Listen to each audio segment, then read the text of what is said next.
Valla bayağıdır görüşemedik. Zaman Hı hı. bazı dostları özletiyor. Kesinlikle efendim.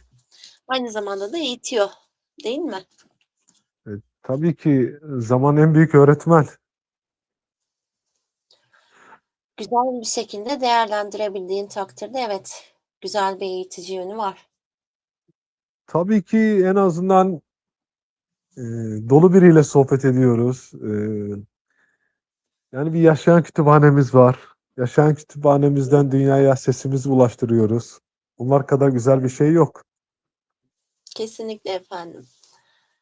Yeni yeni şeyler deniyoruz. Yeni yeni şeyler öğreniyoruz. Geliştikçe daha çok gelişiyoruz.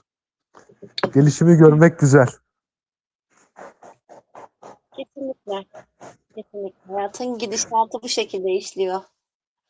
Yani Gelişmek, tab- öğrenmek.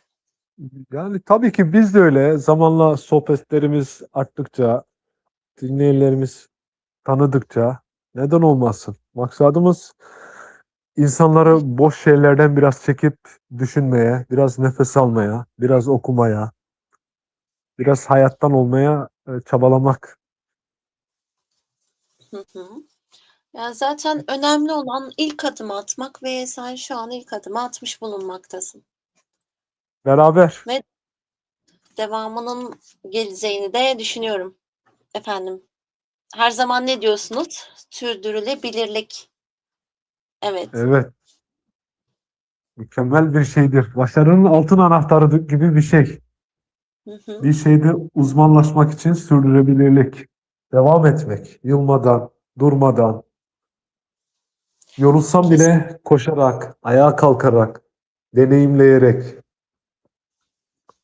sürdürebilirlik mükemmel bir şeydir.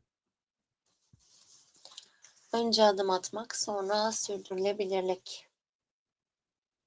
Ya, tabii ki yani içinde bir niyet olacak. Tabii ki bu niyetimiz zaman zaman zayıflayabilir, Hı hı. yorulabiliriz.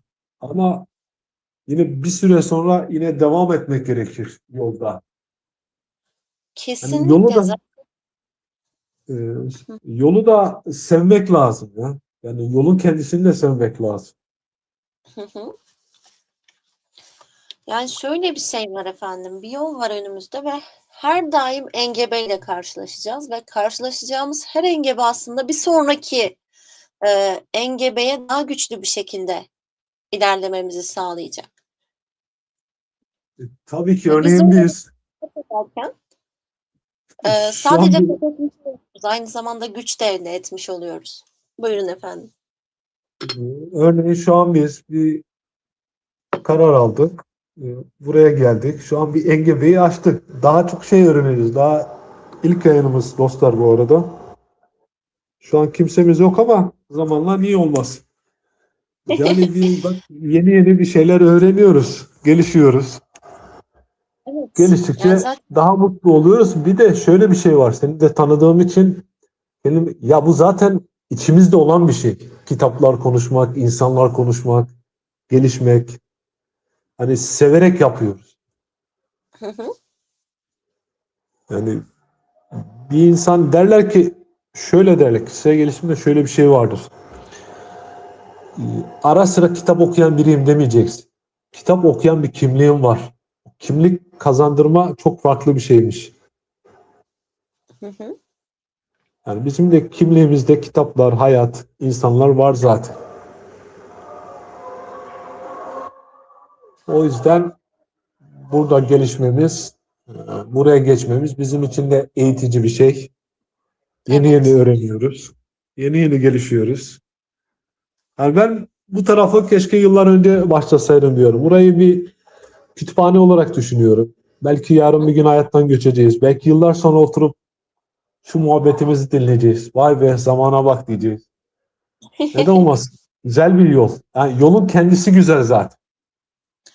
Kesinlikle. Yani bunu e, yıllar önce de keşfetsen, yıllar sonra da keşfetsen aslında çok bir fark yok arada. Bu zaman keşfetmen gerekiyordu ve şimdi bir adım atıyorsun. O yüzden geçmişe odaklanmıyoruz efendim. Şu an attığımız adımın Evet. devamını getirmeye çalışıyoruz. Evet. Yani öyle ve güzel bir adım. Hı hı. Yani bu adımda, bu yolda seninle beraber olmak çok güzel. Teşekkür ederim efendim. Yani bu Yani adım umarım bizleri biraz çok daha hızlı, iyi taşıyabilir. biraz hızlı bir giriş yaptık. Tecrübe ediyor. Ya bizim içimiz belli, niyetimiz belli. Az çok bizim takipçilerimiz, dinleyicilerimiz de çok samimi insanlar. Hı hı.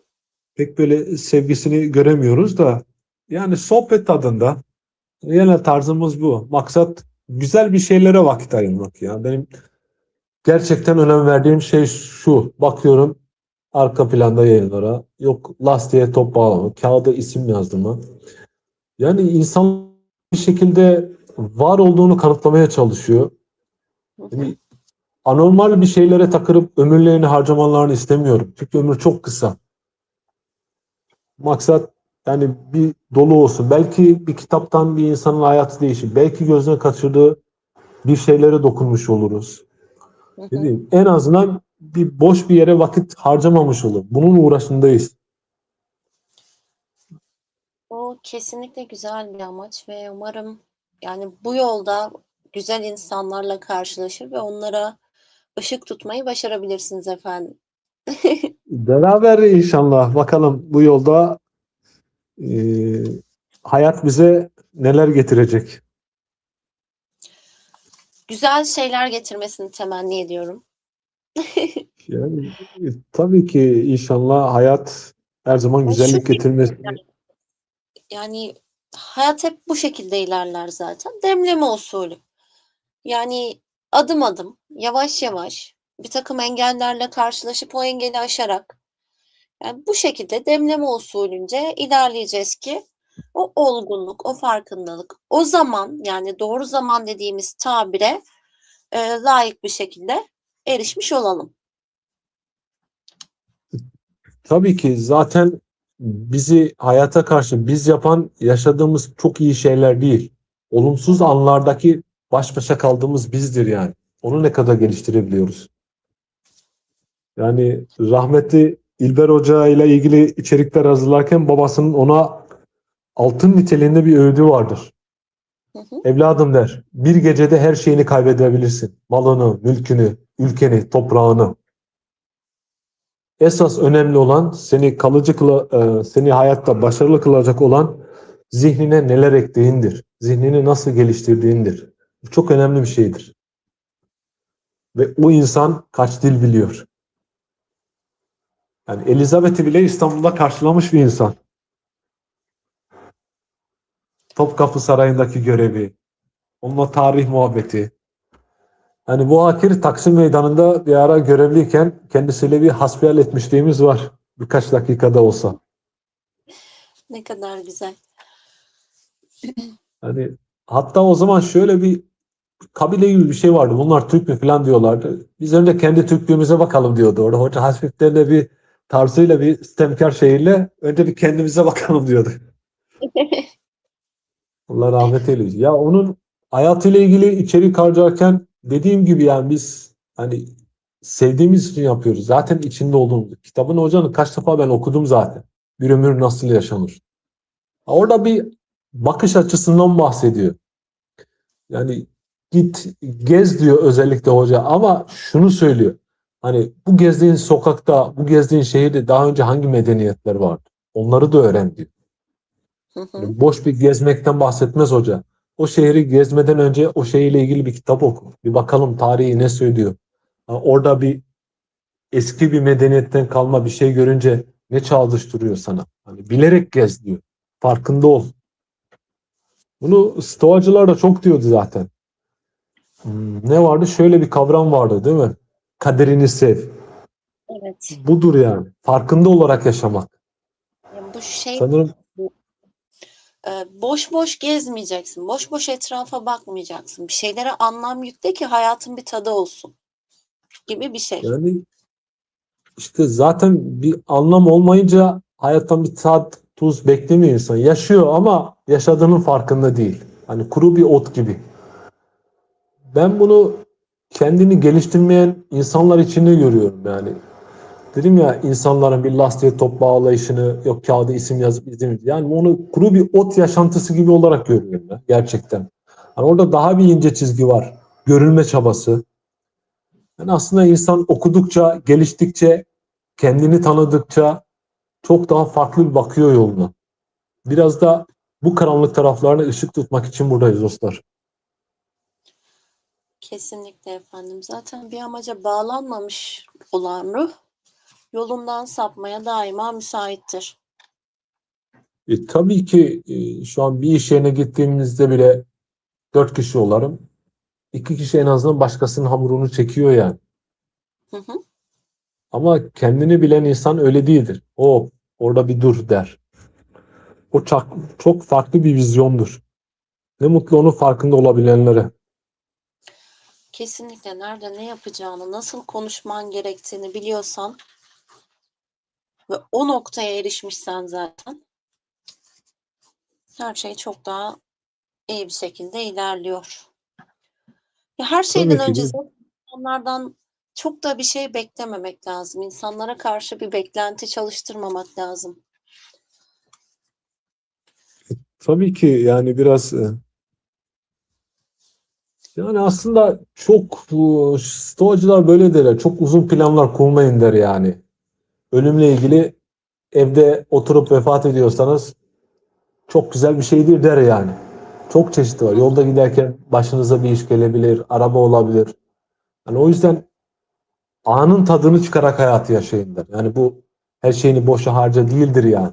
Hı Hani hı. vaktin var, sevdiklerine ayır demenin yoludur. Yani şöyle bir şey vardır. Hani başına gelen her şeye üzülerek, ağlayarak bir saat ağladın örnek veriyorum. 3 saat ağladın. Hani bu bir zaman kaybıdır. Hayatına devam etmen gerekiyor oysa. Yani Hani sürekli geçmişe takılı kalmak gibi düşün. Yani bir insan sürekli geçmişe takılırsa ne kadar ilerleyebilir? Kaderini ne kadar benimsemiş sayılır? kaderini benimsemez, suçu geçmişe atar. Keşkelere Hı sığınır. Hiç de hı. yol gidemez. Ben Seneca'nın zaten şuyum ahlak me diyerek. Hı Hı hı. hı. Hep bunlar Sizi tatlı heyecanlardan oluyor. Seneca'nın ahlak mektuplarında şöyle bir bölüm vardı. Biz acımızı yaşamasını bilmiyoruz. Biz acımızı göstermeyi seviyoruz. Bayağı bir düşündüm bunun üzerine. Yani biz acımızın reklamıyla yaşamayı seviyoruz. Biraz toplumumuz maalesef bu. Ya Hani bazen insanlar bunu bu yüzden çok bencil farkındaysan. Mesela örnek veriyorum. Bir insan derdini anlatıyor. Diğer bir insan onu özenle dinlemek yerine sırasını bekliyor biliyor musun? Sıra bana gelse de ben anlatsam. yani bazısı da şöyle yapıyor. Hani acıları bahaneler ederek görülmeyi sağlıyor. Burada da Hı aslında bir hı. manipülasyon var yani. Bu tip insanlar da çok. Ya bunlar çok garip, çok ilginç denklemler. Ya çok ilginç. Bana şu an ilginç gelmiyor. Bana gayet çok mantıklı geliyor. Çünkü hani kitap okumak dediğim, ben bir üniversite, bir akademik mezunu değilim yani. Açık öğretim lisesi mezunuyum. Ama şöyle bir şey var. İnsanları tanıdıkça, üzerine okumalar yaptıkça, hani işim gereği de her gün insan gördüğüm için, sürekli muhatap olduğum için, yani aslında çok çok da zor değil insan anlamak. Neyi neden yaptığını anlayabiliyorsun. Yani Kesinlikle bir bana insan zaten şu yönden ilginç geliyor. Senin de dediğin gibi birini anlamak zor olmamalı. Biriyle empati kurmak zor olmamalı ya da ya insan olmak zor olmamalı her şeyden önce. Bu açıdan ilginç. Yani bir insan yani, bencillik niye beslesin? Niye haksızlık, vurdum duymazlık? yani bir insan bencillik besliyorsa çekememezliğindendir. Hani çok belli oluyor dedim ya, bunun çok yöntemleri var. Hani bir matematik problemi değil yani bu insan. Yani şurada yayın yapıyoruz. Birisi çıkıp alakasız böyle kötü bir şey söylüyorsa, hani o görülme isteğidir. Hani beni konuşun, ben buradayım, beni gör demektir yani. Çok ne kadar zavallıca bir davranıştır. Bunun gibi çok Kesinlikle. şey var. Hani kendine geliştirebilmiş bir insan, yani en azından neyin ne olacağını, nasıl davranması gerektiğini iyi bilen bir insan zaten kendini fark ettirir diye düşünüyorum. Yani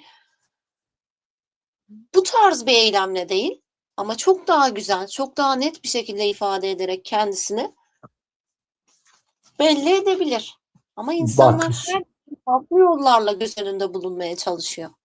bak bir yol daha söyleyeyim sana. Hı hı. Sürekli mesela aynı kafeye gidip aynı masaya oturan insanlar da böyledir. Ben buradayım, beni gör. O da aynı şeydir. Ama ifade ediş şekli farklıdır. Hani bu görülme isteği çok farklıdır yani. Çok da normaldir. Aslında bu görülme isteğini enerjiye dönüştürmenin yolu da kitaplardır. Bu muazzam bir Sana, şeydir. sana bir şey soracağım şimdi. Sen görünmek mi istersin yoksa keşfedilmek mi, bulunmak mı? Hmm. Yani ben görülmek zaten görülmek olduğunda keşfediliyorsun zaten. Aslında Hayır, şöyle bir hayır. seçenek daha olabilir orada. Hmm. Şimdi keşfedilmek bambaşka bir şey. Yani şöyle bir tabir var. İnsanın yüzüne baktığın zaman her şeyi anlayabilirsin ama içinden geçenleri tam olarak kestiremezsin ya. Ha işte Evet. o keşfedilecek, bulunacak nokta aslında senin gözlerine baktığında senin gerçekten içine yönelebilecek bir şey. Ama görülmek tam anlamıyla şeydir hani. Aa, evet ben buradayım merhaba beni gör. Bu kadar. Ama keşfetmenin yolu da bir merhabayla başlamıyor mu? Şimdi efendim görünmek bir bakış.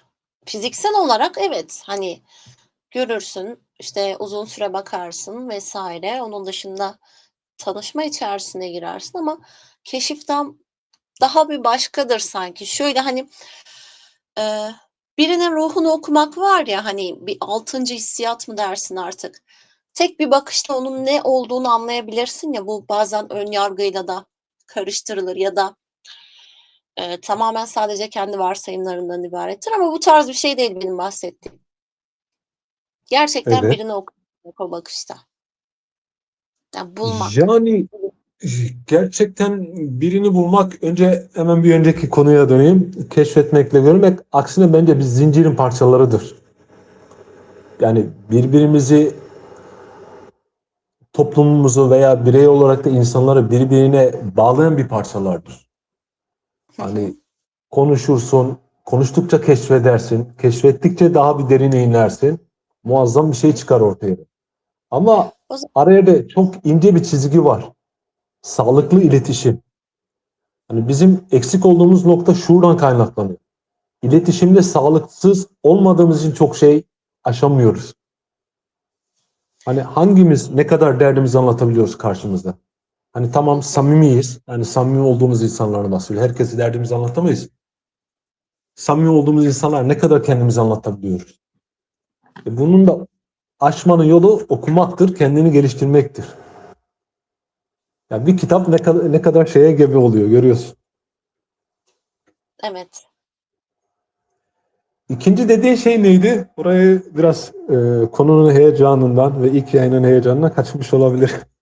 Şimdi dediğim şey bu tamamen zaten görülmek, keşfedilmek, bulunmak dedim. İkinci eklemiş olduğum şey yoktu sanırım.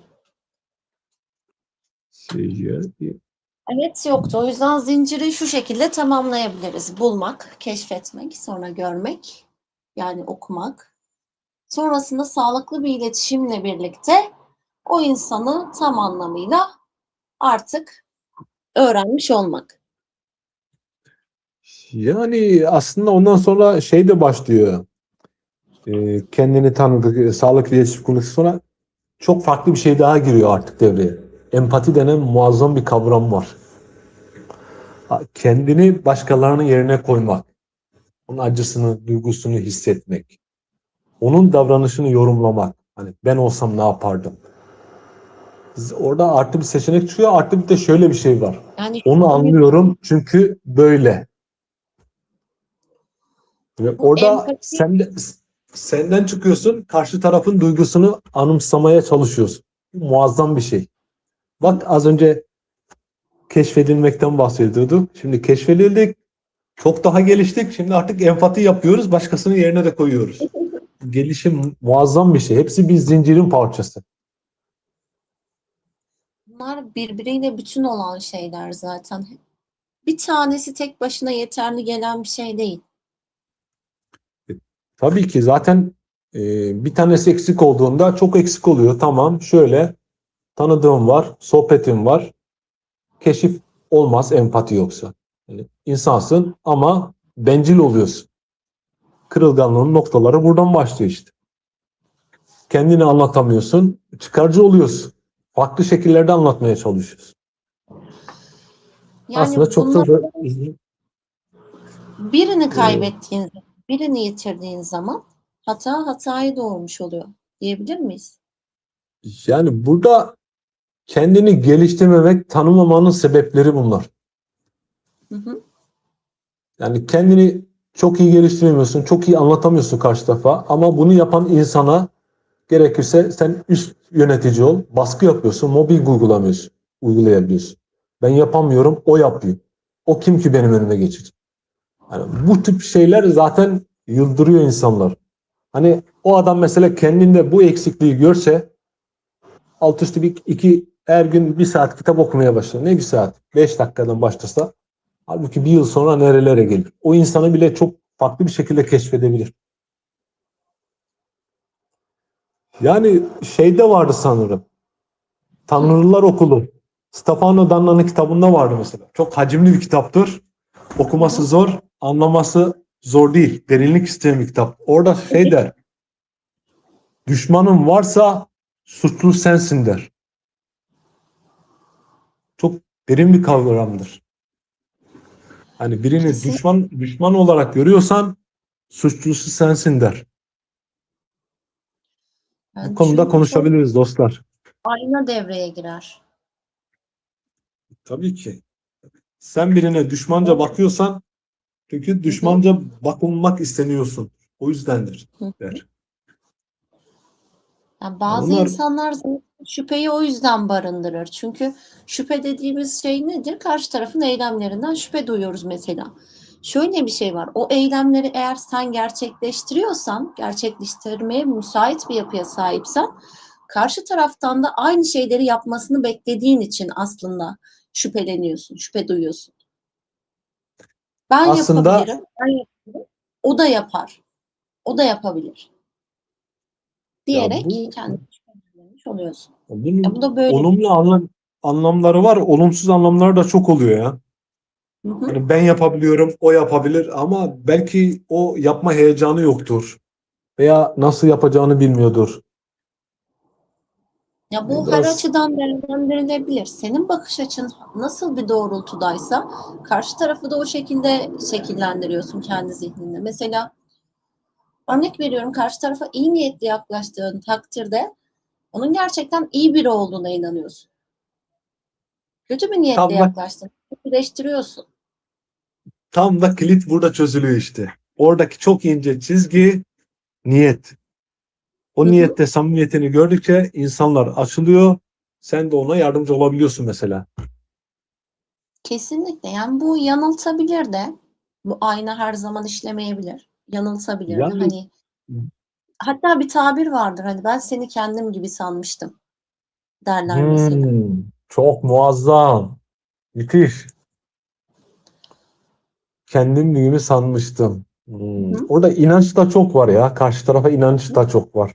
Hani beklentinin dışa vurumu da olabilir. Hani beklentinin tam oluşmaması da var orada. Yani dediğim Ama gibi kişinin aslında kendi zihninde canlandırdığı, kendi gözünde canlandırdığı o profilin karşıya yansımasıdır bu. yani kendini aktarabilmek, her şey okumaya çıkıyor dostlar. Kendini tanımak. Arkadaşım yazmış. Şimdi gördüm yorumları. Biz de yeni yeni öğreniyoruz, gelişiyoruz. Geliştikçe değişiyoruz. Değiştikçe Ben öğreniyoruz. değiştiremiyorum.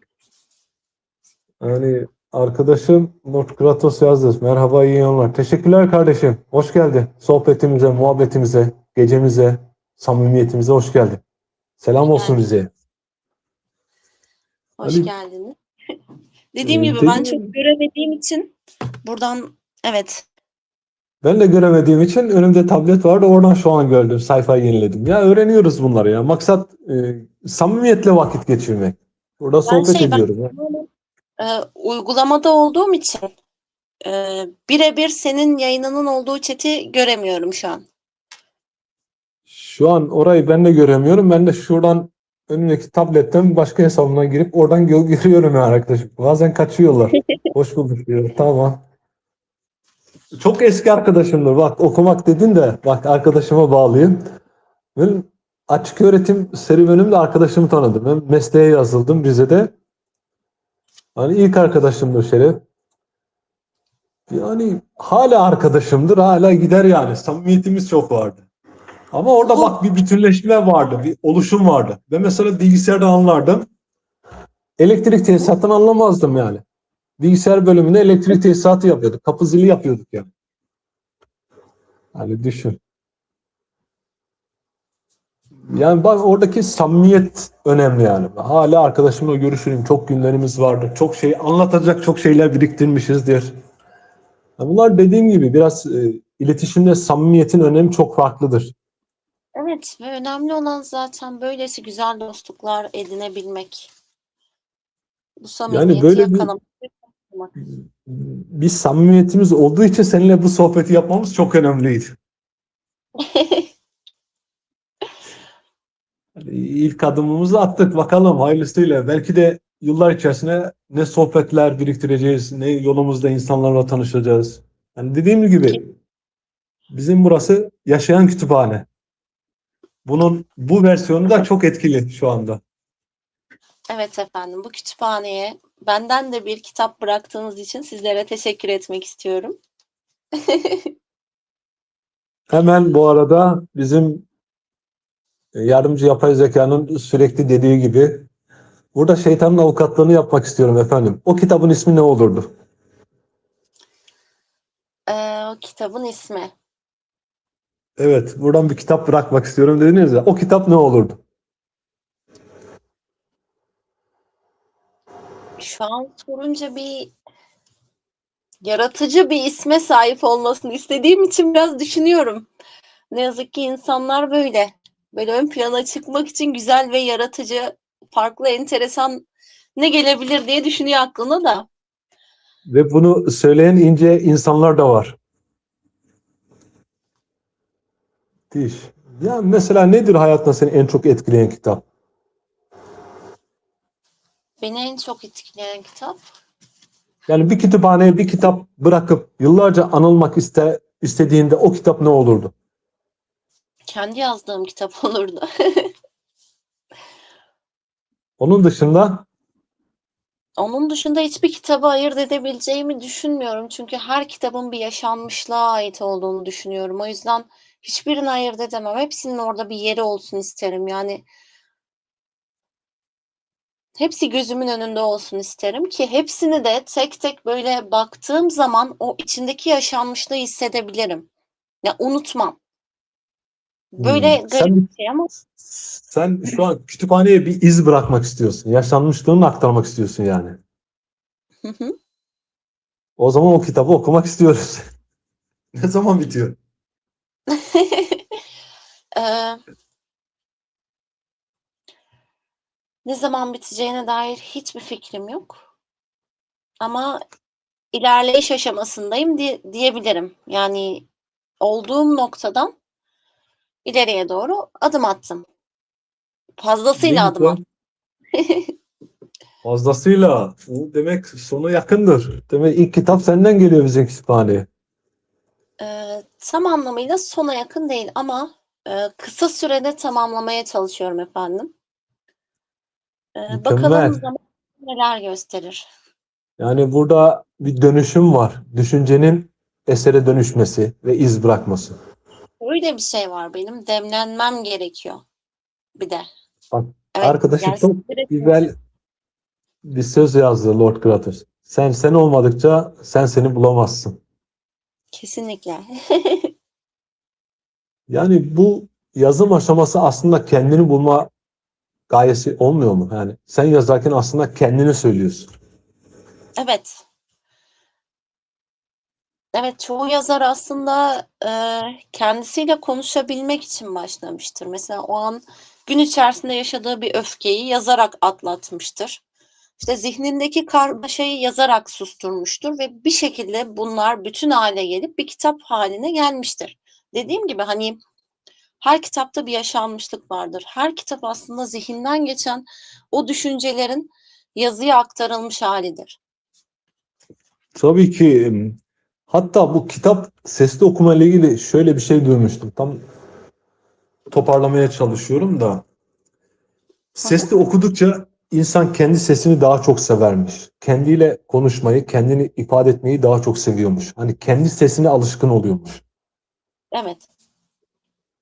Ama içten okudukça başkasının rolüne giriyormuş. Başka Hı sese hı. giriyormuş. Bu da zihinde canlandırmaya daha çok sebep veriyormuş. Evet, zaten içten okuduğun zaman şey, daha bir canlılık, böyle görsel zeka devreye giriyor. Evet, Aynen.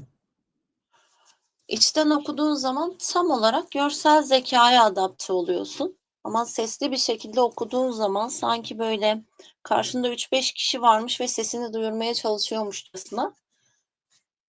Bu da farklı bir yöne odaklanıyor. Garip. Evet, bu yüzden tiyatroda da bu yöntemi çok kullanırlar mesela. Sesli okuma, karşılıklı diyalog. Hani seslerin birbirine alışması. Hı hı. Bu çok güzel bir şeydir. Yani sesin insan üzerine etkisini, müziğin çok bu konularda çok araştırma yapıyorum ya. Müziğin kadere etkisi çok müthiş şeyler ya. Hani şeyi Kes- çok seviyorum. Hani buradayız diye demiyorum. Sen varsın, ben varım, arkadaşım var ya. Başka insanlar da olabilir. Tekrar edilecek de. Hani bir şey yaparken bir şeyi öğreniyorsun, öğrendikçe aktarıyorsun. Bunu şimdi dijital platformdayız. Daha bir heyecan duyuyor insan. Öğreniyor bu süreçte. Hani düşün araştırdığın konu hakkında konuşuyorsun, sohbet ediyor. Daha ne olsun? Ki bu konular çok çıkıyor karşına sonra. Yani Bunda bir bizim etken de var. Gerçekten severek yaptığın için heyecanın ikiye katlanıyor. Severek tabii ki yaptığın bir işte yanında olan insanları gördüğün için ayrı bir mutlu oluyorsun. tabii ki mutluluğun paylaşıyorsun. Benim arkadaşım mesela Lord Kral. Ben anlatıyorum ona biraz. Ya diyorum arkada o kadar dillere çeviriyorum, böyle uğraşıyorum, şöyle yapıyorsun. Böyle bir şekilde heyecanını anlatmak istiyor insan. Hani o heyecanımızı kaybettiğimizde pek bizi ayakta tutan bir şey kalmıyor yani. Sabah uyanıyorsun, berbat bir hayat diyorsun yani. Aslında kitaplar da öyle yani. Bir kitabı okuyunca insanların en çok zorlandığı şey şu. Kitap okumak değil. Onu anlatacak birini bulamamak. Bunun acısını ben çok Kesinlikle. çektim. Evet, bu kısım çok acı yani. Okuduğun kitabı biriyle paylaşamıyor olmak, aynı kitabı okumuş biriyle fikirlerini paylaşamıyor olmak. Yani ama bir de bak şöyle bir kütüphanemiz var, yaşayan kütüphanemiz. O kitabı belki bugün biraz az olabiliriz ama yani yarın bir gün çok kişiye paylaşmak Hı hı. muazzam bir şeydir. Yani bir orman kurmak gibi bir şeydir çölün ortasında. Belki bir kişi filizlenir. Neden olmasın? Şu an tohumları bıraktık biz. Maksat o tohumların büyümesi ise eğer bizim burayı sulamamız, buraya gün ışığını sağlamamız, ona yeterli sevgiyi vermemiz, çaba sarf etmemiz ve o ormanı genişletmemiz lazım. Aynen öyle. Bakalım. Hani dedim ya öğretmenlik bir orman gibidir. Yıllar sonra o filizlerden biri çıkıp bir öğretmenini andığında ne kadar mutlu olur. Yani burada maksadımız insanlara faydalı olabilmek. Hı hı. Aslında burada her türlü kazanıyoruz yani. Yani biz de kazanıyoruz. Konular hakkında kendimizi geliştiriyoruz. Karşı tarafta en azından hayatta neyin önemli olduğunu biraz farkında varabilir. Bunlar çok güzel bir şeydir. Yani kazan kazan. Öyle bir terim vardır. Zamanı faydalı bir şekilde değerlendiriyoruz şu an. Gayet de güzel gidiyor. Hemen hemen bayağı bir 40 dakikaya yaklaştık hemen hemen. Gayet de güzel. Yani doğaçlama gidiyoruz dostlar. Bizim sohbetimiz böyle. Yarım Evet. saat tamamladık efendim. Yani tabii ki bunu ilerleyen aşamada şöyle yapabiliriz. Hani tabii ki yapay zekanın desteğiyle beraber bir içerik hazırlıyoruz. Onun üzerinde de konuşabiliriz mesela. Evet. Yani Veya belli aslında bir konu olur. her konu olabilir. Herhangi bir kitap, işte bu e, herhangi bilimsel bir makale, hiç fark etmez. Yani bu konuda yeterli bir deneyime sahip olup bunları araştırıp burada güzel bir şekilde aktarabiliriz birbirimize. Tabii ki. Çok güzel söyledi. Arkadaşım hangi konuda? Şeref.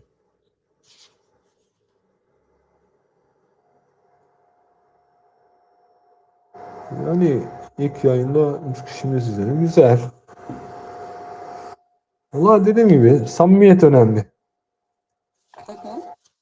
Belki de senin kitaba bayağı bir hikayeler çıkarır buradan. Ne dersin?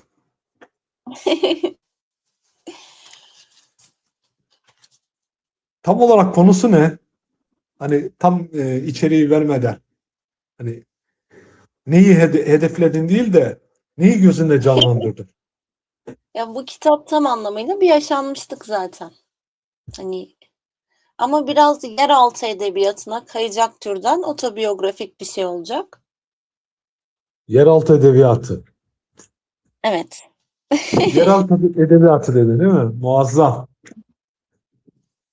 Bir şu an değil de bir 2 hafta önce falan bayağı bir ilgileniyordum yeraltı edebiyatıyla. Hala da ilgileniyorum. Hatta telefonla fırsat buldukça şeyi okuyordum. Ekmek arası. Hı hı. Yani aslında yeraltı edebiyatı deyince benim gözümde öyle çok şeye de değilim ama bayağı bir ne olduğunu, nasıl ortaya çıktığını falan biliyorum. Gözümde şey canlandı ya.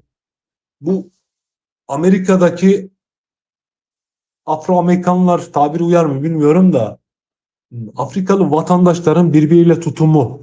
Hani böyle bir yaşayış tarzı var ya. Aslında yeraltı edebiyatı da öyle. Böyle bir sistemliğini vurma şeyidir dışa. Evet. Yani bir şeyleri var ama tarzları çok farklı. Yani günümüzde uymuyor yani. Orada çok Ya tam absürt şeyler destekli vardır. değil. Ben biraz o kısma kayıyor gibi düşünüyorum ama e, tamamen temize çekmiş sayılmam. Tamamen oturtturabilmiş sayılmam. Elimde her ne kadar yeterli bir şey bulunsa da.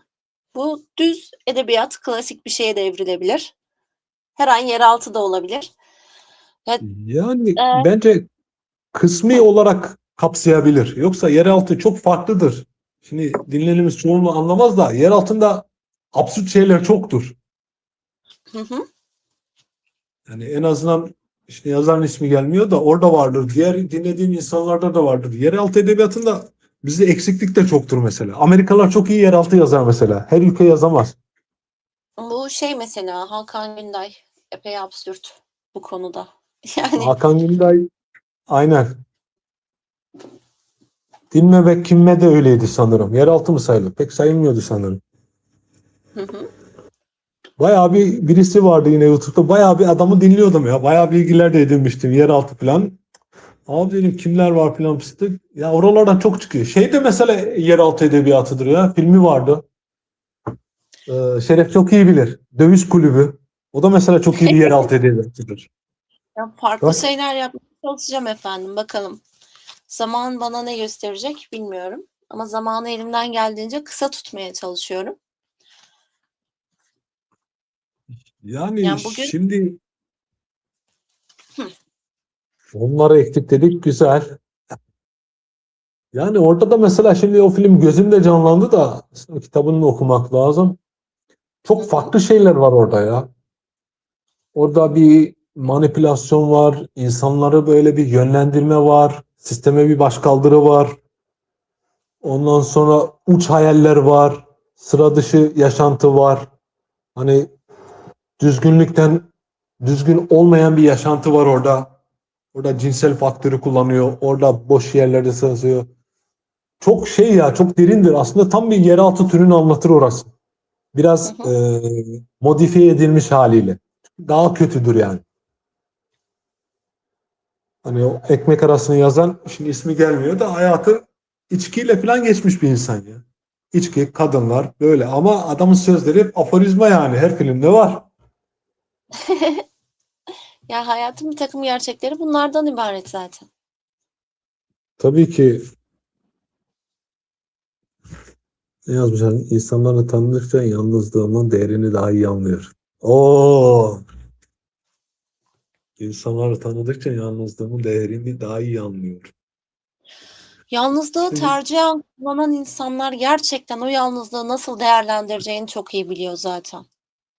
Hani şöyle bir şey vardır ya, gerçekten hani yalnız kaldığında kendini böyle nasıl kontrol edeceğini bilmez. Kafa dağıtmak için farklı yerlere odaklanır. İşte bir takım hatalara düşer vesaire. Ama gerçekten yalnızlığı tercih eden bir insan kendini nasıl geliştireceğini, tekrar hayata kendini kazandırdığında nasıl bir yol izlemesi gerektiğini gerçekten bilerek o yalnızlığı tercih eder. O yalnızlığa o şekilde çekilir ama dediğim gibi yalnızlık bu şekilde kullanıldığında gerçekten güzel bir alternatif.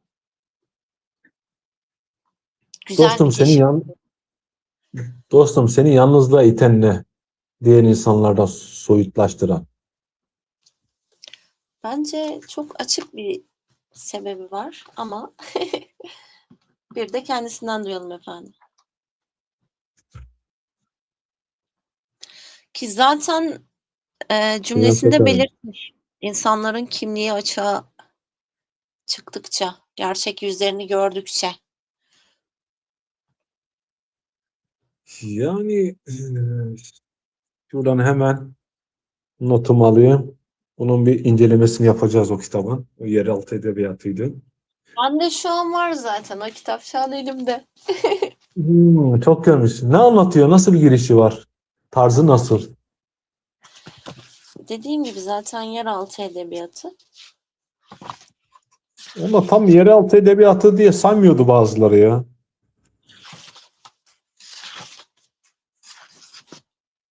Ya burada zaten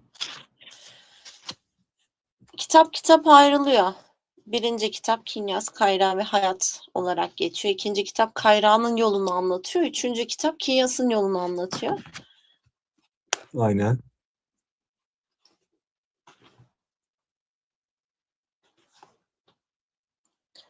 Burada da senin betimlediğin o bir takım şeyler var elbette. Bir takım Yani unsurlar.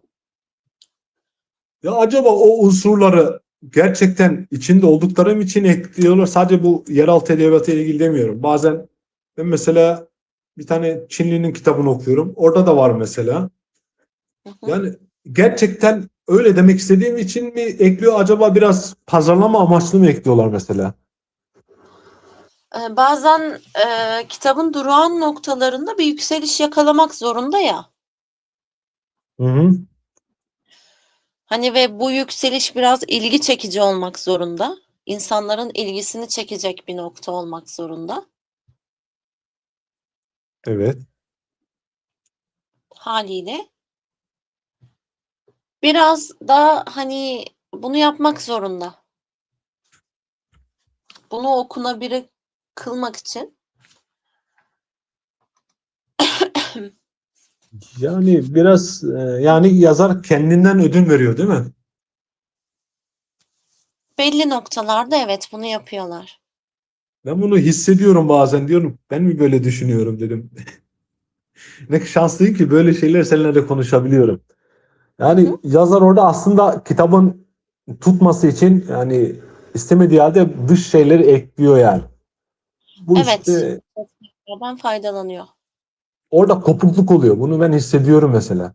Mesela bunu çok büyük yazarlar yapmıyor yani. Mesela Dostoyevski'de bulamaz. O ses çizgisi bellidir yani. Düzendedir. Tek düzende Ya gider. bu durum sana söylediğim gibi aslında son zamanların büyük bir problemi. Yani Yayın evleri artık neyin okunup okunmayacağını diğer insanların eline bırakmış durumda.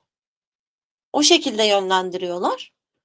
Haliyle o kitaplar rağbet gördüğü için kayda değer bir takım kitapların basımına olanak sağlamıyorlar. Yani aslında burada okuyucuya da kötülük yapıyorlar. Sen bana difriz uyguluyorsun. Aslında Yazarın... okuyucu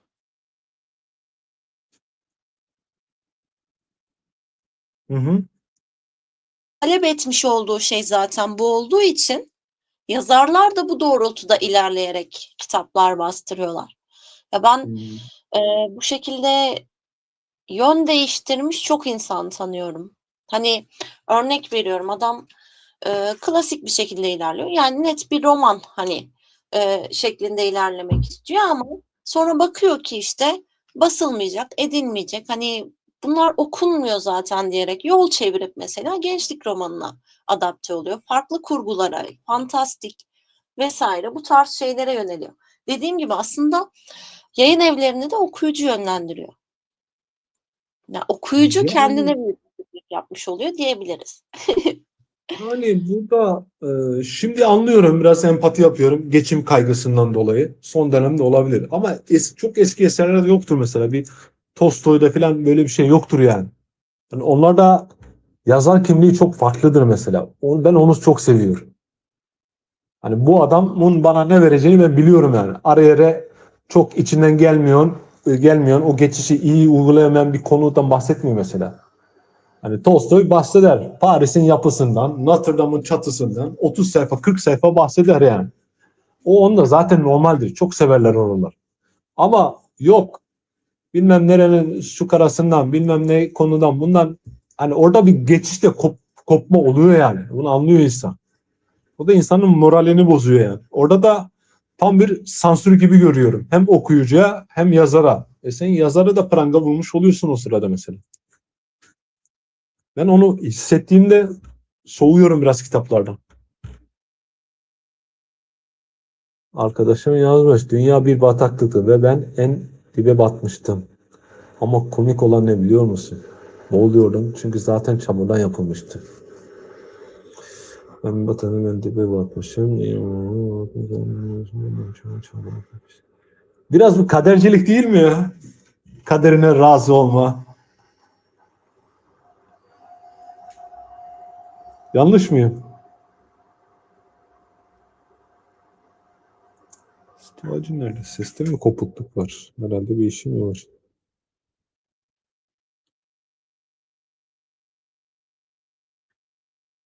Biraz kadercilik gibi. Evet, ufak bir hata oldu. Site beni attı. Tekrar bağlanmaya çalıştım. O yüzden biraz kaçırmış olabilirim. Ha iyi biz de tecrübe edinmiş oluyoruz. Yani biz de öyle. Aslında bilgisayarını açmam lazım telefonların da onu da deneriz. Ama form, tarz çok iyi. Arkadaşım oturup beni dinliyorsa demek ki bir şeyler var. Herkesi de dinlemez öyle. Bence başlangıç için gayet güzel. Çok güzel. Yani e, aynen sana bir logo yapacağız. Oradan belli oldu. Güzel. Güzel bir Resmimiz adım nasıl attı. ortadaki? Biraz anımsatıyor mu? Evet. Evet, çok güzel.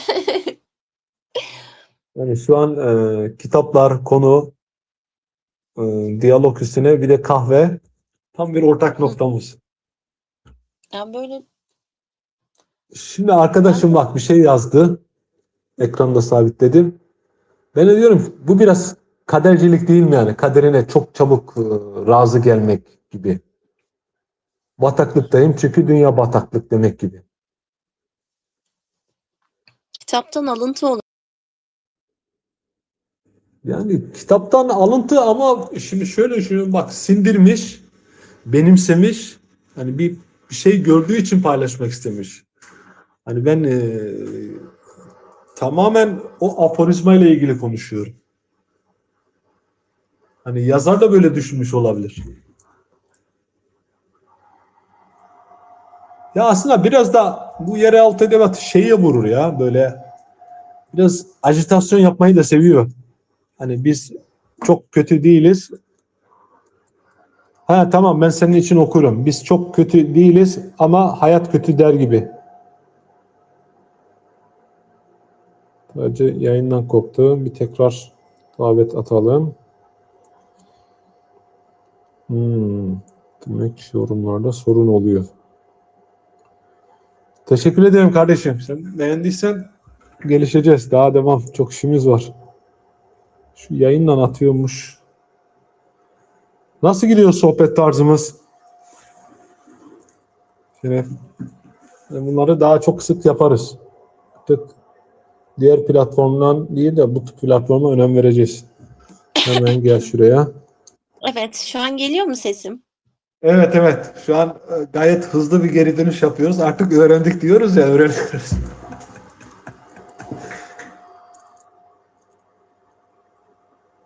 Yine bir düşüş var orada.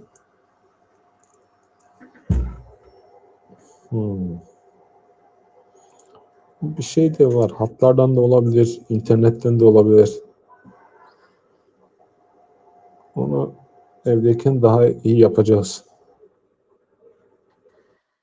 Hoş geldin. Teşekkürler efendim. Tekrar ve tekrar yayına bağlanmak için elimden geleni yapıyorum. Sürekli hata vermeye başladı site. Anlamadım ilginç bir şekilde. Şeye bakıyorum, hani yorumlar kısmı var. Oradan yorumlara bakmaya çalışıyorum ama direkt site atıyor beni oradan. O yüzden bakmayacağım. Şu an hiçbir şeye dokunmuyorum. Tamam, ben buradayım. Hatta yorumu ben sana okuyayım. Hatta ekrana sabitledim ya. Senin için öyle şeyler yapalım. Teknolojiden yararlanıyoruz. Şu an evet, dünya bir bataklıktı ve ben en dibe batmamıştım. Ama komik olan ne biliyor musun? Boğulmuyorum. Çünkü zaten çamurdan yapılmıştım. Siz bana bir soru sormuştunuz efendim. Bu soru neydi? Sen ne düşünüyorsun bu söz hakkında mesela? Yazar ne Bence demiş olabilir? alıntı bu. Hı hı.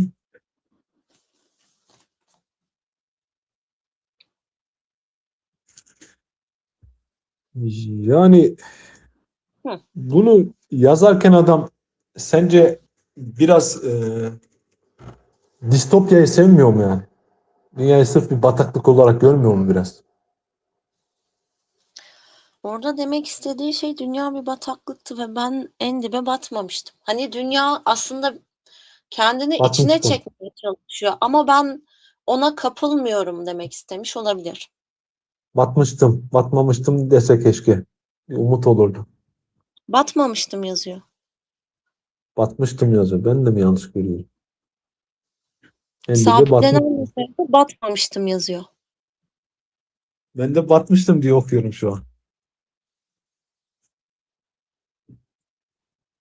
Batmıştım Ama olabilir. ilerleyen kısmı daha da ilgi çekici. Ama komik olan ne biliyor musun? Boğuluyordum çünkü zaten çamurdan yapılmıştım. Eğer o zaman cümlenin devamı böyleyse dibe batmış oluyor. Öyle kabul ediyorum. Ee, Dibe batmış birisi boğulmuyor ve çamurdan yapıldığını iddia ediyor. Burada aslında büyük bir duruş sergiliyor. Yani her ne kadar kötülüğün içerisinde barınsam da ben ayakta duruyorum imajı vermeye çalışıyor ya da işte kötülüğün içerisinde yer alıyorum ama asıl kötü benim imajı da veriyor. Garip, ilginç bir şey ya da topraktan geldik, toprağa gideceğiz. Tam da içimi okudum biliyor musun? İnsanoğlu topraktan yaratılmış derler. Yani yine Evet. toprak olacaksın. Yani çok tasa etme yani diyor. Boş şeylerle kapılıp gitme demek istiyor. Yani topraktan Yani yapıldım, şimdi çamura bulandım gibi bir etki de olabilir. aynen öyle. Ya bu biraz bakış açısıyla, yorum tarzına. Yani odur yani. Sen ne demek istedin burada Şeref? Hani Ya ben sence ne tam demek bu olarak söz? dediğim gibi yorumlara çok net bakamadığım için Başka yorum yok şu anda. Ben de bir bakayım. Tamam, sen yorumladın, ben yorumladım. Bakayım arkadaşım nasıl yorumlayacak bunu. İyi oldu. Dediğim gibi bir kopukluk olduğu için haliyle Ya şu an iyiyiz. Hani şu an 3 kişiden gidiyoruz. İyi. İnsanlar vakitlerini ayırıyor. Değer veriyor, izliyorlar, sağ olsunlar. Dinliyorlar. ki bu gerçekten güzel bir adım. Şöyle bir şey var çünkü düşünsene sen kendi kendinle konuşuyorsun en başında. Şu an benimle konuşuyorsun ve Yani ben aynı zamanda kendimle konuşuyorsun. konuşuyordum. Yani bir radyo şeycisi gibi böyle düşünüyordum, konuşuyordum. Yani bir Adım ses adım bekler. yapmış oluyorsun. Hani bir ses bekler insan karşı taraftan. Tamam konuştum. Hadi devam. E, Ya yine konuşurum ben de. Ya şey olmuyor ya. Hani insana bazen bazı anlar böyle bir canlılık katıyor ya. İşte Hı senin yapın, varlığın da öyle. Sırf bir canlılık değil, bir bakış açısı da katıyor. Ve bu Burada çok güzel bir şey. hem de bir şeyleri paylaşırken gerçekten güzel vakit geçirmek önemli olan. Tabii ki yani güzel vakit geçirdik de ya bu da dostun arkadaşının da donanımı önemli yani. Hı hı. Dediğim gibi hani en başından söylediğim gibi hani birileriyle bir şeyler paylaşabilmek. Yani birileriyle bir şeyleri paylaşmayı kayda değer bulabilmek. Yani burada da şu daha önce çok bahsetmiştik. Burada da yine bahsedelim. Ha, burada da arkadaşının önemi yani. İnsan arkadaşını iyi seçmeli yani. Kendini geliştirecek bir insan olması lazım. Bir ay Hı yaşta hı. takılıyorsan gideceğin yer meyhanedir yani. Ha, bu onun gibi. Ama bizim dostluğumuz, muhabbetimiz geliştiriyor, zorluyor da. Gelişmeye de zorluyor. Beni dünyanın kötülüğüyle korkutamazsın. Çünkü ben zaten o kötülüğün içinden çıktım. Evet, bunu söylemiştim sana. Çok fazla bakış açısı sundum sana. Hani ben Demek zaten istemiş olabilir sen diyor. neyimi karalamaya çalışıyorsun gibi bir Burada ne şey. oluyor bu Hakan Dünyay fanı mı var burada ya? Bu bir tane daha cümle evet. Ben zaten siyahım, sen neyimi karalamaya çalışıyorsun gibi bir bakış açısı var dünyaya. Ben, beni dünyanın kötülüğüyle korkutamazsın çünkü ben zaten kötülüğün içinden çıktım. Derin bir iç dünyası var ama ha, yazarım. Öyle evet, zaten yazarımızın biraz psikolojik sorunları Yani var. zaten olmayınca olmuyor. Aksine iyi bir şey yani. En azından sorunların neticesinde bir şey çıkıyor ortaya. Dikkat çekici bir şey. Zaten sadece o kitabı değil, Azil falan var, Dehası var. Onları okudum. Şu Şu adamı an bir inceleyin. söyleyemeyeceğim bir kitabı da var, onu da okudum. Hepsi de aynı kıvamda mı? Aynı fırından mı çıkıyor yani? Yani bakış açısı biraz farklı ilerleyen bir metot ya. Yani şöyle diyeyim sana Tolstoy'un galiba gençlik, ilk gençlik falan şeyleri var ya. Mesela onlar bir sefiller tadı vermez yani. Hani her yazarın her kitabı aynı tadı vermiyor ya. Bir gelişme, ustalaşma bölümleri olur ya. İşte Bu sen Hakan Günday'da da hepsi aynı mı? anlatım biçimi o yönde. Evet. Hani her kitabı farklı farklı kavramlarda değil. Hı hı. Deyince ama iyi yaptın kardeşim. İlerliyor. O da zaten yeraltı edebiyatıyla tanınıyor. Bu şekilde ilerliyor. Yani her kitabı o kıvamda. Dediğim Yani gibi ama bu şu sözler yeraltı edebiyatı değildir mesela. ama o mecrada. Hani Yani yeraltı edebiyatı hiçbir hukuk sınır tanımaz. Her şeye terstir. Yani onların duruşu her şeye terstir. işte sadece bir Hani demiyoruz ya. Burada sadece alıntı yapılan bir cümle var. Kitabın Yani tam olarak şey içeriği diyorum farklı yani bir şekilde zaten hani şeye falan değiniyor. Burada kullanamayacağım ama hani bir anladım. bağımlılık yaratan bir cinsten madde vardır mesela. Ya zaten yani bu yeraltı edebiyatı her şeye terstir zaten. Hı Anormale hı. terstir, aile yapısına terstir, yönetime terstir, normal yaşantıya terstir. Bunlar çok şeyleri var. Bayağı bir okuduğum Var şeyler yani aklıma eleştiriye geldikçe sahip olduğu paylaşıyorum. için Hani var. onlar da bu yazarda var mı?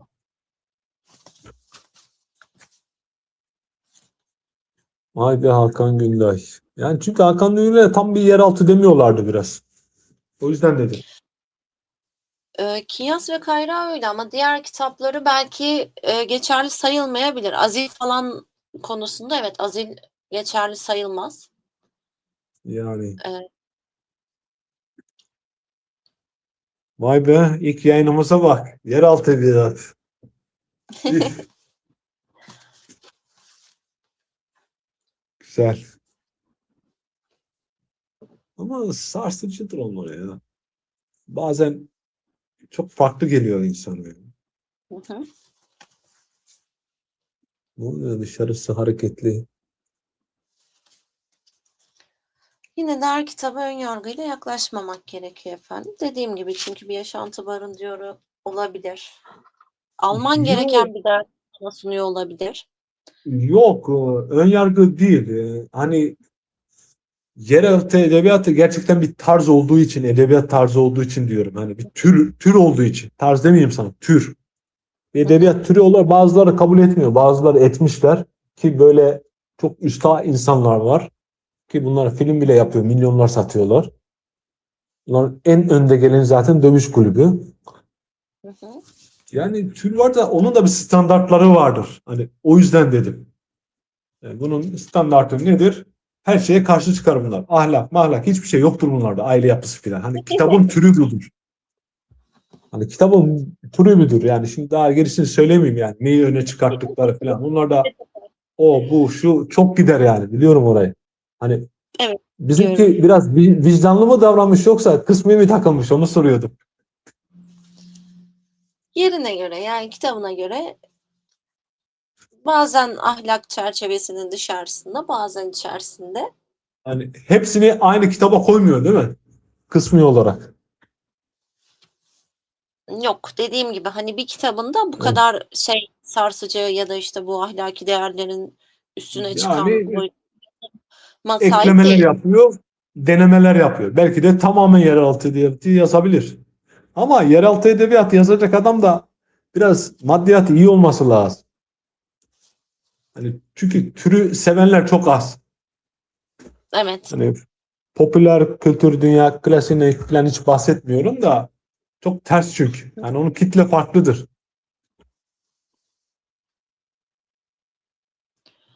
Ama bayağı Ne diyor? satıldığını biliyorum. Yani bayağı insan hakim bu kitaba.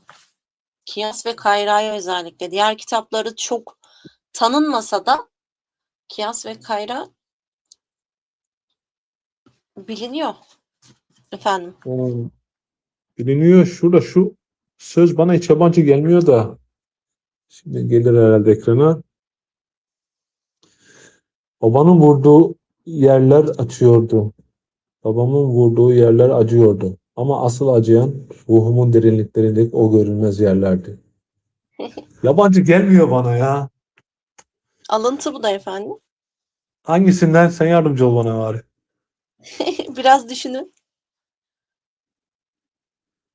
Hakan Günday demeyeceksin herhalde. Yoksa şeyden mi? Filmden mi? Dövüş kulübünden mi? Bunu ben duydum da.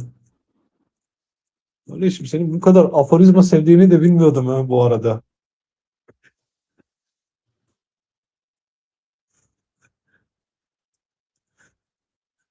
Nereden peki? Şu an aklıma gelmedi ya.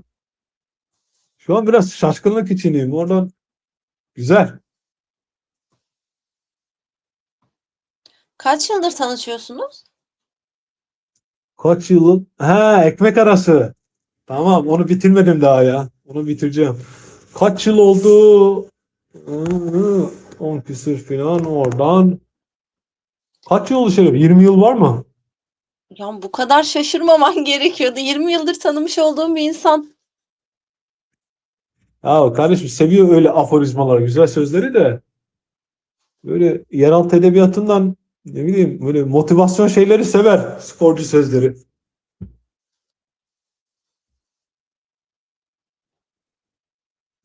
Ekmek arası. Güzel. Onun ekmek arası değil de bir kitabı daha var. O çok iyi diyorlar. Hani esas yeraltı edebiyatı o.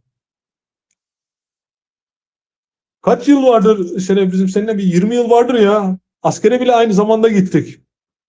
Her şeyi aynı yazdık. O şoför oldu biz dağlara. Yani kağıtlarımız bile aynıydı. Aynı yerde yapmadınız ama değil mi? Yok maalesef keşke olsaydı. Ben Çukurca'daydım.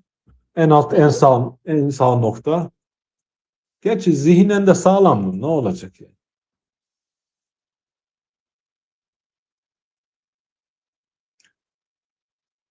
Ha Kaça bak yazdın? yeraltı edebiyatı tavsiye etmiştin. Ekmek arası. Aynen.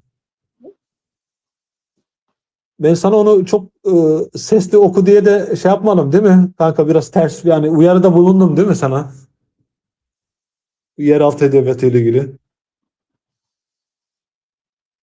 Hani çünkü e, türü bilmeyenlere çok absürt gelebilir. Biraz garip bakabilirler yani. Hani türün özelliğinden dolayı.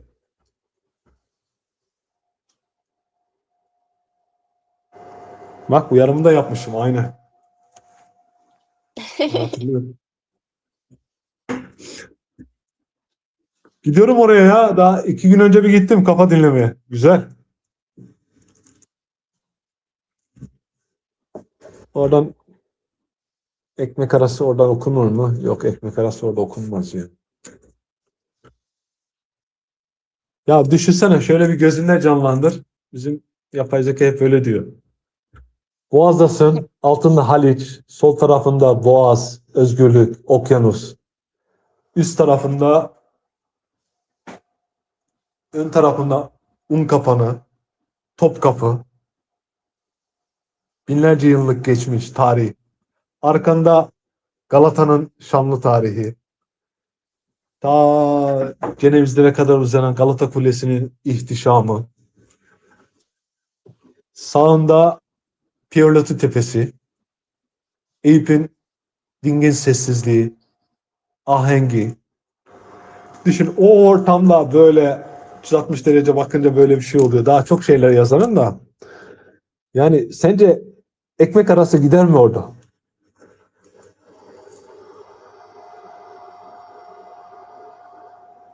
Sen ne dersin? Sadece ses gitti. Herhalde müsait değil. Kardeşim yok.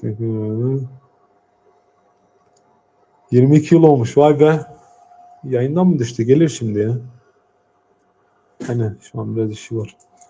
22 bayağı olmuş ya. Vay be kardeş. Gitmez gelir gelir. Sadece işi vardır ya.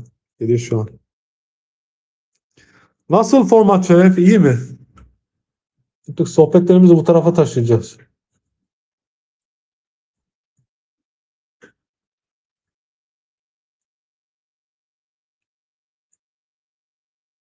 Gayet de güzel yorum. Ben bunun arka etapta çok uğraşırım. Bu sohbetimizi buradan Bengal'e, Endonezyalı kardeşimize, Petersburg'daki bir dinleyene ulaştırırız.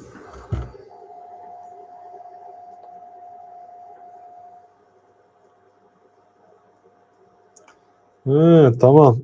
Senden olumlu not geldiyse tamam, güzel. Şimdi bilgisayardan bakacağım. Daha çok şeyler var da. Bakalım. Ne oldu? Gelir şimdi ya.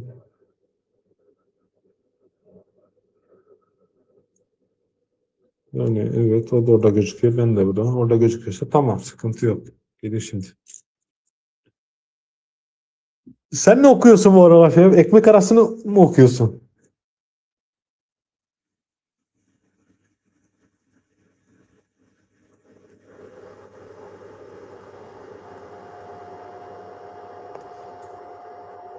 Ekmek arası güzel.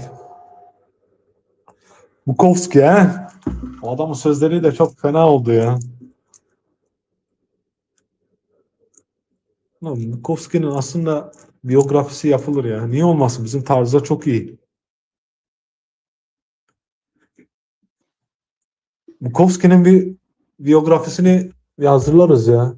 Güzel olur. Hem de farklı bir Ona tarz. göre de bir konuşma da yapılır. Canlı yayında isterseniz hiç sorun değil.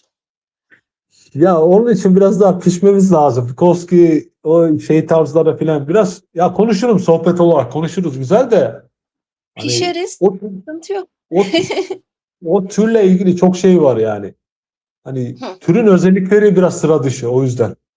hı, hı, Şimdi kalkıp biri ne anlatıyorsun kardeşim o böyle şey orada ahlak yok, değer yok, dini değer yok, bir şey yok hı, deyince hı. şimdi anlamaz yani. O türün özelliği diyorum. Onlar ahlak, din, min hiçbir şey tanımaz yeraltı edebiyatı. İşte yine de bunu bir şekilde hani güzel üslupla, dengeli bir iletişimle yine de açıklayabiliriz insanlara. Hiç sorun değil. Herhangi bir Yani konu bir şey olabilir.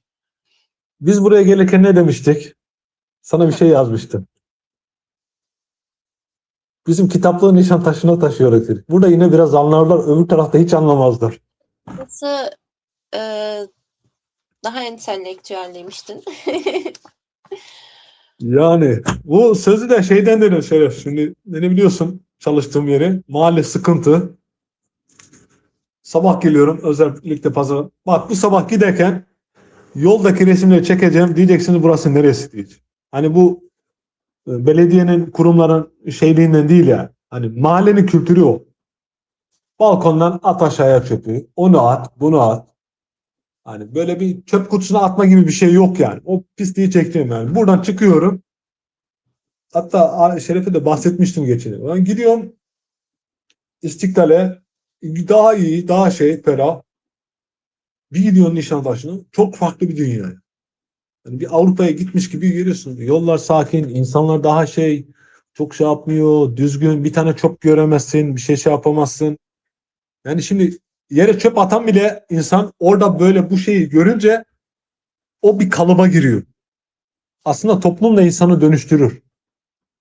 Yani burada hangi kalıba gireceksin yani? Burada kalıp zaten kötü. Yani o şeyi yaşıyorum. Çok şaşırıyorum hani. Bu yaşta bile çok şaşırıyorum. Bunu yakından gördüğüm için. Yani çok değil 5 dakikalık yerler. Sen ne dersin bu konuda?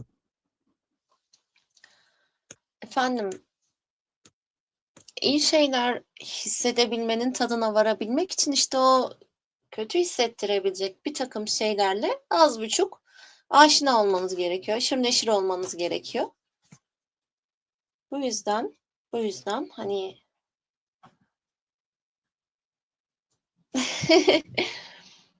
olması gereken bu şekilde diyelim.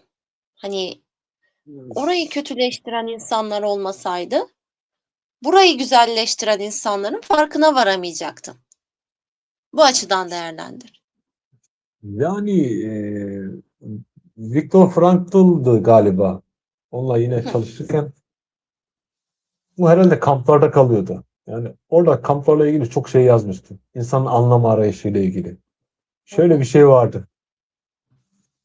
Diyor ki bir insanı zincire vurabilirsin, her şeyine karşı çıkabilirsin, elini kolunu bağlayabilirsin ama onun yaşama dair inancı varsa o insana aslında hiçbir şey yapamazsın diyor. hı, hı.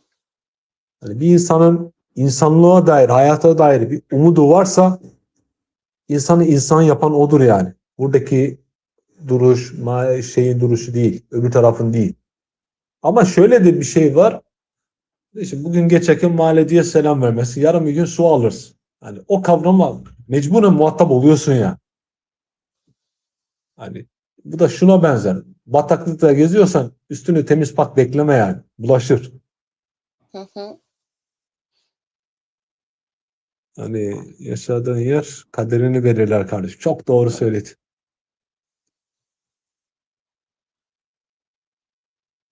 Karakterini belirler. Yani çekiyor insan ya. Hani bir yerde belli bir süre kaldıktan sonra zayıf karakter diğer karakterden çekiyor yani. Benim başıma çok geldi ya. Eski bir yerde çalışıyorum nikah dairesinde. Adam biraz garip garip konuşuyordu. Bakıyorum ona da öyle cevap vermiyor. Ben dedim ne oluyor buna dedi. Sen dedim biraz uzak dur hadi. Hadi sen biraz uzak dur dedim. Sonra yine kitaplara sığındım uzak durdum öyle kendime geldim. Hani çekiyor yani. Hamur çekiyor. Ya bir de böyle şeyleri nasıl diyeyim bizim toplumumuz anormali böyle çok normal gibi popüler hale getirmeyi seviyor yani. Evet, olmayacak şeyleri normalleştirmeyi seviyorlar. Yani Ne yazık ki. olmayacak şeyleri popüler etmeyi seviyorlar. Yani o yüzden hani insan karşı tarafta elini olmadan çekiyor ama Allah'a şükür hemen farkına vardık dedik hadi dedi, Sen dedi bir şeyler ne oldu filan fıstık dedim sen biraz anlamazsın dedim belki bir gün anlarsın inşallah. yani işte o noktada kendi duruşunu belli etmen gerekiyor. Yapabileceğin bir Abi, şey yok. bunda da işte biraz kendini geliştir. Hani kendimi övmek gibi değil. Hani durumun farkında olup anlık refleksler. Hı hı. Çok önemli yani. Kesinlikle efendim.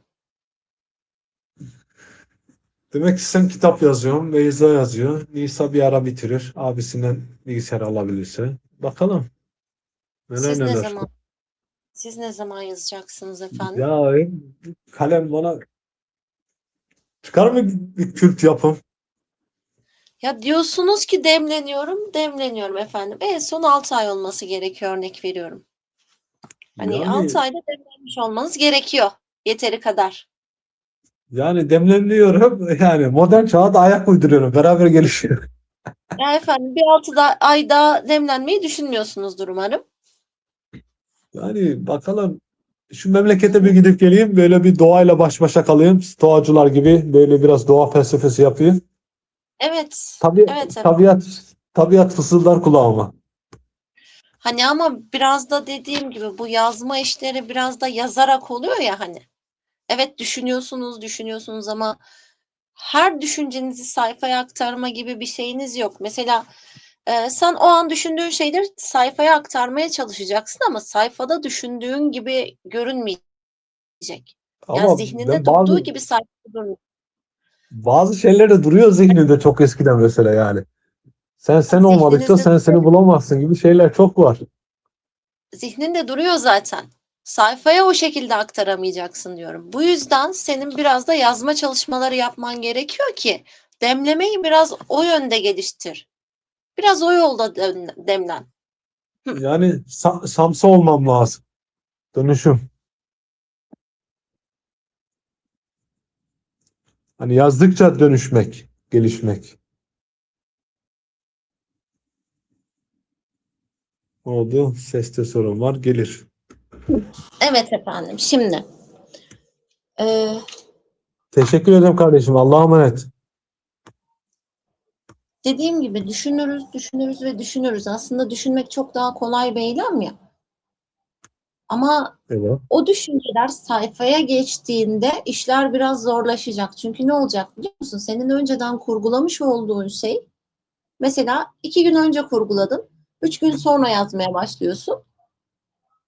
Ne olacak bu süreçte? Son anda aklına gelen düşüncelerin de karmaşasıyla 2 gün önce kurgulamış olduğun şey biraz karmaşaya dönüşecek. Hmm. Yani bir nevi yaşam gibi. Hani bu nedenden ötürü efendim yapılması gereken şey biraz da yazma çalışmaları, o düşünceleri kontrol altında tutma, birine aktarma, sonrasında temize çekme aşamasında onun üzerine daha fazla düşersiniz zaten. O zaman hemen bununla ilgili planları yapabiliriz. Ne lazım? Bir defter, normal bir defter, sonra daha temiz defter. Artı girişlerde, orada kurguda böyle. Artı tıkanınca stoğacı. Tamam. Hani çünkü Ben de işte şöyle bir şey yapıyorum. olacak. Planlamamı Mesela yapıyorum. yazmaya başlayacaksın ya. Yazmaya başladın diyelim. Tam olarak istediğin gibi durmayacak sayfanın üzerinde. Onu yine temize çekme ihtiyacı duyacaksın. Bu Orada da nedenden değişecek. ötürü evet, yazma aşamasında biraz demlenmeni tavsiye ediyorum. Biraz da yazarak, yazma, betimleme, işte cümlelerle aranı geliştirmen açısından. Bunu da Aynen yapman öyle. gerekiyor. Çünkü Ama ben biliyorsun çok imla kuralı falan çok şey yapmam. Biraz Saramago gibi bakıyorum. Onlar biraz hız yok, kesiyorlar. hayır, onlara takılmana gerek yok zaten. Hani virgülüymüş, noktasıymış, D ayrımıymış. Bunlara çok Aynen. fazla gitmene gerek yok. Hepsini tamamen bütünleştirdiğinde, hepsini tamamen temize çektiğini işte içine sindiği noktada tamam, o noktalara değinebilirsin. Ama şu an yapman gereken şey sadece yazmak ve yazmak. Çünkü Belki de bir kendini gün ancak yazarak geliştirebilirsin. O sayfada kendi düşüncelerini görerek geliştirebilirsin. Oturduğun yerden düşünerek değil. O yüzden efendim ne yapıyoruz? Biraz da yazma konusunda ilerliyoruz. Evet. Allah'tan teknoloji var yani. Eski tip olsa ne olacak? Daktilo tık tık tık tık. Yandan çek zıt, tık tık tık tık. Zıt. Yanlış Yani yazdın. Kalemin tersiyle sil dur. Şerit değiştir. Tuş takıldı. Ben daktilo da öğrenmiştim ha okulda. Vay be. Ya biz çok şanslı dönemimiz diyeyim. Bir yandan şanslıyız. Bir yandan şanssızız. Eskiyi gördüğümüz için. Ben daktilodan geldim. O arada hemen ertesi yıl bilgisayarı da gördüm. yani her Windows şeyden önce 92'leri falan gördüm. günümüzde yazarlık eğitimi almak çok kolay. Yaratıcı yazarlık eğitimleri vesaire işte. Herhangi bir konunun eğitimini almak çok kolay. Ama Ya eski çağa bence baktığımızda her bunun şeyin böyle eğitimi çok... Hı, eğitimini almak da çok iyi değil bence ya. Tarzından sapıtıyor insanlar. Çıkıyor yani bazen. Bence farklı tarzlara ihtiyacımız var. hı hı. Hani tabii ki Ben eğitim günümüzden önce. yola çıkarak dedim. Bana göre eski çağın yazarları gerçekten takdire şayan eserler ortaya çıkarmış ve bunun eğitimle alakalı hiçbir şeyi yok. Aynen öyle. Yani bugün Dostoyevski bir kumar parasına yazmış yani. Kimden eğitim almış orada? Rusya'nın o köylerinde o zamanlar kimden alacaksın? Adamların hayatı zaten bir potin üzerine. Bir O yüzden potinleri var, bir de enfiye kutuları var yani. o yüzden efendim siz bunca kolaylığa rağmen hala yazmamakta diretiyorsanız diretmeyin lütfen. O zaman şöyle mi diyeceksin kapanışta yoksa? Yazmak ışığın olsun. Evet. Evet, ne olursa olsun yazmanızı tavsiye ediyorum efendim. Biraz da Yani kendinizi yazarak geliştirmenizi, evet, kendi cümlelerinizi okumanızı istiyorum. Düşünceleri değil, yazdığınız cümleleri okumanızı istiyorum. Evet. hmm, önce kendini oku diyorsun. Hı hı. Yani aslında keşke her insan biraz kendini okuyabilse. Başkalarının sözcüklerini değil, kendi sözcüklerini oku diyorsun. Kesinlikle. Ki sen de Niye olmasın göreceksin ya? zaten. Göreceksin. Hani Ne anlatmalıyım peki sence? zihnindeki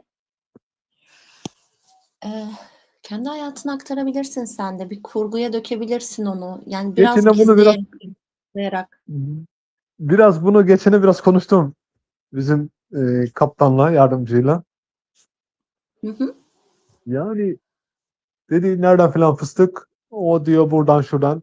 Dedim oradan değil dedim ya. Orada önce bir tam açmayayım konuyu da önce bir YouTube canlı yayına giriş konuşmasından başlayabiliriz dedi.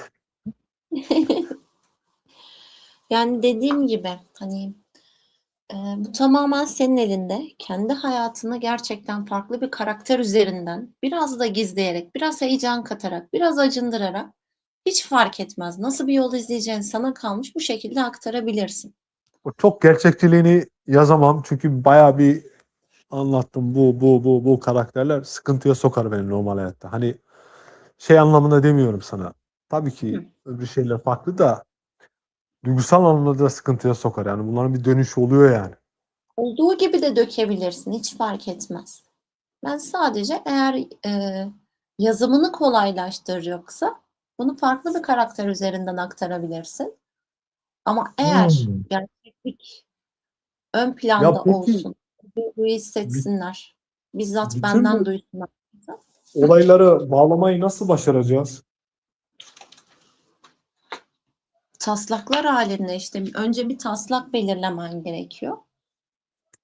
Yani Bir ben şimdi zaman mesela bir hikayeye tek bir kişi üzerinden gitmek istemiyorum. Birkaç karakterin olayı gibi mesela. Birkaç tamam ama karakterleri başkalarına nasıl bağlıyorlar? anlatımı kimin ağzından yapacaksın? Yani anlatım değişik. Bazen dış ses, bazen iç ses, bazen yine bir artı dış ses. Yani üçüncü şahıs ağzıyla mı, birinci tekil şahıs ağzıyla mı? Değişken olmalı bence. Hı. Yani birinci Çünkü tekille benim şey hı hı, yapabilirsin anlatımı kolaylaştırmak için. Bu biraz şey yapar çünkü kopukluk da yaratabilir. işte o Birinci geçişi iyi tekil ayarlamak ilerle lazım.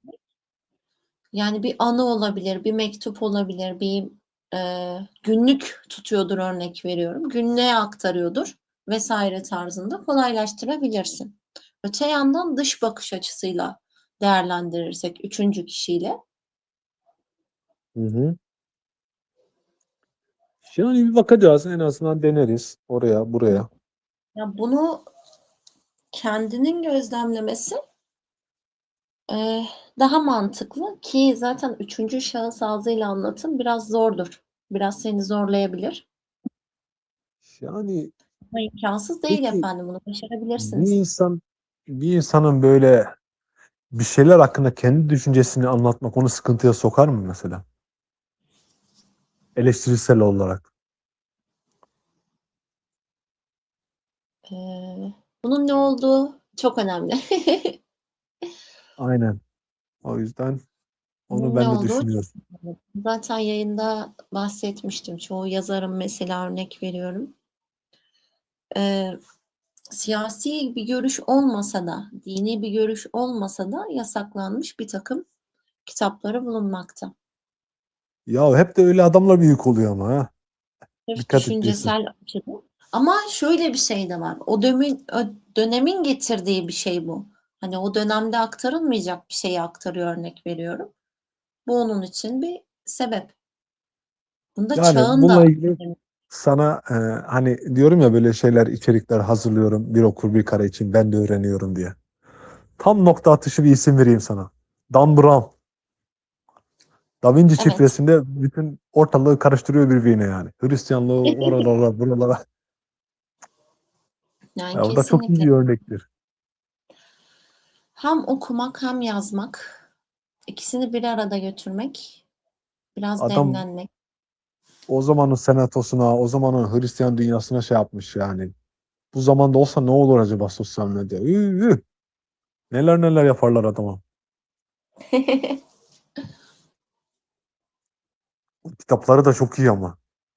Hı hı. Yani ele girişte şey yazıyormuş. Ben de biraz okumuştum da özellikle hazırlarken öğrendim mesela. Yani eee, hani ben aktarmıyorum kitaplarımı, seslendirmiyorum. Yapay zeka benim yardımımla hazırlıyor da hani belli bir şeye kadar kısabiliyorsun onu. Çemberini kalıba sokabiliyorsun. Ama yani onun dışında o seste düzeltme yaparken o arayadaki bazı şeyleri telaffuzları kötü yapıyor. Oraları mecbur kesmek zorunda kalıyorum. Hani akışı bozmaması için. Yani o kadar çok şeyler öğreniyorum ki hazırlarken. Hani o öğrenme sürecini de seviyorum. Hani orada Ki buradan her mesela çok şeyden bahseder. bu uğraşı seviyorsun. Bunu yapmayı seviyorsun. Öğrenmeyi seviyorsun. Öğrenmeye açsın. O yüzden yol çok güzel görünüyor sana. Ve umarım çok daha güzel yerlere de gelirsin bu yolda. İnşallah kütüphanemize her zaman bir mum getiren senin gibi bir insan oldukça her zaman aydınlık olur. Kütüphanemizin bacası tüter. Teşekkür ederim efendim. Ben yalnızca buraya bir tohum bıraktım. O tohumu sulamak, işte güneş ışığına maruz bırakmak, filizlenmesini sağlamak illaki sizin elinizde. Yani tohuma özen göstermek bataklıkta bile çiçek açmak gibidir. Hı hı. Unutma, en güzel çiçeklerden biri nilüferdir. O da sulak yerlerde oluşur. Yani burada ne demek istiyor? Bataklıkta bile kendinle yüzleşecek bir şeyler bulabilir insan yani. Hı hı. Sohbet çok güzel. Evet, güzel bir sohbet oldu. Teşekkür ederim sohbetin, düşüncelerin için. 3 saatlik Ben teşekkür buradayız ederim. seninle. Böyle bir konuşmaya olanak sağladığınız için, beni buraya davet ettiğiniz için ben teşekkür ederim. Sen artık misafir değilsin ya, ev sahibisin. Ha.